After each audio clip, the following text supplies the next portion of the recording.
Bienvenue dans leçon 4 sciences formation nou yo sous communication sous danger. Formation ça pral couvrir produits chimiques désinfectants qui relè acide piracétique. Yo te produit matériel ça en bas numéro subvention SH 05046 SH8 Bureau sécurité professionnelle ak administration la santé département travail américain. Li pas forcément refléter opinion ou soit politique département travail américain et puis tout les faits que yo mentionné non marque yo, produit commercial yo, ou soit organisation yo pa vle di li ma konnen gouvernement américain. Qui ça acide piracétique là exactement? Acide piracétique c'est un désinfectant yo utilisé dans l'industrie alimentaire ak industrie soins médical yo. Généralement, mais ça qui compte composer solution acide piracétique yo. Acide piracétique, acide acétique ak peroxyde hydrogène dans une série quantité ou bien concentration différente. Même si concentration yo varie selon fabricant produit yo, forme concentré PAA pas doit jamais dépasser 40% solution à cause problème stabilité. Acide piracétique là c'est un agent oxydant qui pas stable. Ça veut dire les yo classé un produit chimique comme un agent oxydant, li capable pénétrer surface bactérie ak virus yo et rendre yo nil. Li c'est un agent oxydant qui fort, pi fort passer chlore ou soit dioxyde chlore. PPA c'est un désinfectant qui attirant parce que finalement li décomposé pour tourner de l'eau, oxygène ak dioxyde carbone qui pas quitter aucun trace produit chimique sous manger. Dans transformation manger, yo mette acide piracétique là sous manger yo ak yon paquet méthode. Ba spray qui flite en solution PAA qui dilye sous surface manger soit sous tout tapis roulant ou soit en dans yon placard retransformation dans ligne production OLR. Réservoir trempage yon tapis roulant pote joindre qui permet manger à plonger net dans yon solution PAA ou soit réservoir refroidissement côté manger yo trempé dans yon solution PAA pour yon période temps qui prolongée. Image ça montre yon exemple yon réservoir trempage pour poule pendant la déplacer sous tapis roulant yo. Là, li totalement trempé dans yon solution PAA qui dilye, li couvri espace surface protéine là. Dans transformation manger, yo mette acide piracétique là sous manger yo ak yon paquet méthode. Ba spray qui flite yon solution PAA qui dilye sous surface manger soit sous tout tapis roulant ou soit en dans yon placard retransformation dans ligne production OLR. Réservoir trempage yon tapis roulant pote joindre qui permet manger à plonger net dans yon solution PAA ou soit réservoir refroidissement côté manger yo trempé dans yon solution PAA pour yon période temps qui prolongée. Image ça montre yon exemple yon réservoir trempage pour poule pendant la déplacer sous tapis roulant yo. Là, li totalement trempé dans yon solution PAA qui dilye, li couvri espace surface protéine là. Dans image sa yo ap flite yon solution acide piracétique sous poule là ak ba spray qui placé en les tapis roulant yo.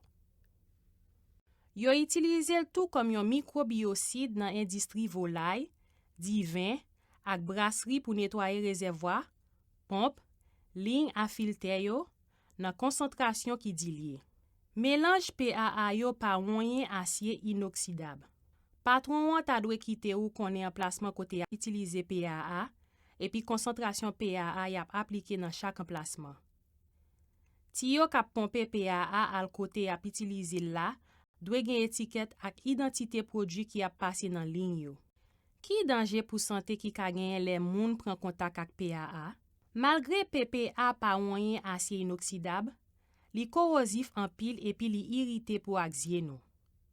Selon concentration PAA dans l'air, respirer PAA capable irriter nez à gorge là, irriter poumon yo yon façon qui fait yon moun tousser ak ou soit souffle découpé et puis dans quelques cas dans côté yon moun prend en pile contact, li possible pour ça la cause édème développé dans poumon.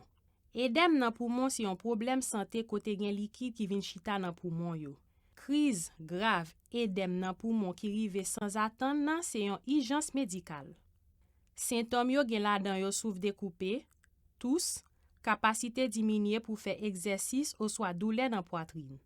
Si ou ap eksperimente symptôme sa yo, ou swa gen kesyon sou kontak ou te ka pran ak produit chimik sa, tan pri asire ou leve vwa ou epi pale ak superviseur ou an. Ki kote ou ta dwe chèche informasyon sou PAA? Ou ka komanse le ou li etiket ki sou resipyan ki servi pou sere fòm produit chimik lan ki pa di liye. Pou PAA, sa ka yon doum, yon rezervoi ou swa mèm yon ti resipyan plastik. Diaporama sa montre de fason diferent fòm PAA ki konsantre a vin nan yon etablisman epi apre sa yo pompel a travè izin lan nan tiyo ou swa nan tiyo a ozaj, generalman melange a dlo. Ou ka mande tou pou li fey donè sekirite a pou kon produit chimik ap itilize a. Ou ka wè gwo imaj sou swa etik resipyan yo, ou swa nan fey donè sekirite yo.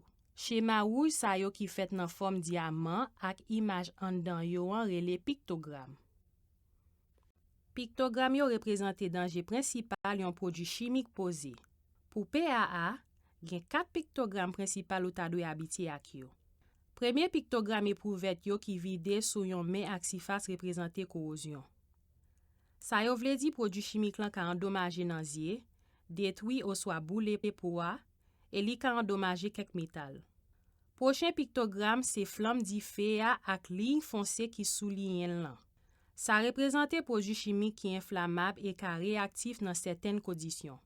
Toazyem piktogram nan rele flam di fe sou won nan. Sa reprezente le fet ke PAA agi kom yon oksidan. Sa vle di le oksijen prezant, produit chimik lan ap reaktif. Piktogram final la se tet mouan ak zo kwaze yo. Piktogram sa ki te ou konen produit chimik la ka danjere pou sante ou, epi toksik nan yon fason ki egi si ou valel ou swa respirel an gro kantite. Si ou santi ou bezon plis informasyon sou jan pou itilize asid perasetik la nan yon izin, asire ou mande superviseur ou swa reprezentant sekirite ak la sante ou an. Gen plizye bagay ki vreman important ou ta dwe konen sou asid perasetik. Pou komanse, pi fò PAA vin nan yon izin ou swa etablisman nan yon form ki konsantre ou swa dilye, swa nan yon siten, doum, barik ou swa lot form resipyan. Yon fwa li an dan etablisman, yo melange la dlo epi konsa yo redwi konsantrasyon PAA. Superviseur ou a ta dwe explike ou ki jan produit chimik la vin entre izin nan epi ki jan yo distribye li pou moun itilize l ak ki rapos a gen sou kontak ou ka pran ak li yo.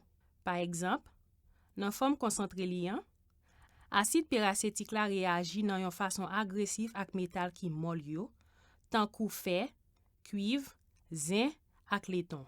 Sa important pou konen si zo ka wap pote ou swa transporte doum ou swa resipyan chimik nan form konsantre an. Ou pa konen si wap mayen PAA nan form konsantre an, ou ta dwe mande superviseur ou an ki konsantrasyon PAA yo pral mande pou ou mayen, entre en kontak ou sa travay ou zalantou. Asire ou sel metal ki entre en kontak ak PAA ki pa dilye si asye inoksidab la. Apre sa, si li posib ou pren kontak ak asid perasetik ou swa wap travay nan yon emplasman kote itilizasyon produit chimik la ap itite ou, mande superviseur ou an ou swa direkter sekirite ak sante ou an pou ekipman proteksyon personel ou swa PPE pou preveni kontak ak po ou swa membran mikez lan, tankou zye yo. Sa ta ka gen la dan pou yo ba ou gan, linet proteksyon, mask proteksyon pou figi, ak ou swa yon mask respirasyon. Ki jan ou konen ki PPE pou ou chwazi? Se patron an ki determine chwa PPE an pandan yon evalyasyon danje ek ekipman proteksyon personel ki fet pou chak travay nan yon etablisman. Ou ka jwen informasyon sou ki kalite PPE ki apopriye nan li fey donè sekirite prodwi an tou. Nou rekomande moun itilize yon gant kaoutchou ou swa neopren pou proteksyon kont asid perasetik. Si tou le wap travay ak form PAA ki pa dilye an, asire ou konen kote lavaj pou zye an ak douche hijans nan lokalize nan izin nan. Sa ka important apil nan ka li vole nan zye ou swa li gaye. Le wap mayen PAA, Asire ou toujou sere form PAA ki pa di liye nan resipyan orijinel liya nan yon kote ki fre, sek, ki resevoa bon jan limye soleil la kap bat li. Resipyan yo kap sere form konsantre PAA yo ta dwe toujou ekipe ak yon aparey pou diminye presyon. Si yo remake nepot degradasyon ak resipyan yap itilize an pou sere PAA, tan pri fè supervise ou an kont sa tout suite. Finalman, si ou eksperimente sintom malaise pandan wap travay ak ou swa tout pre PAA, avize supervise ou la ou swa reprezentant employ ou la tout suite. Se dwa ou pou ou travay nan yon environnement ki pa gen oken danje ou rekonet epi OSHA proteje ou deske ou rapote souci ki li ak sante ak sekirite yo. Yon mersi espesyal pou servis tradiksyon EVS founi yo.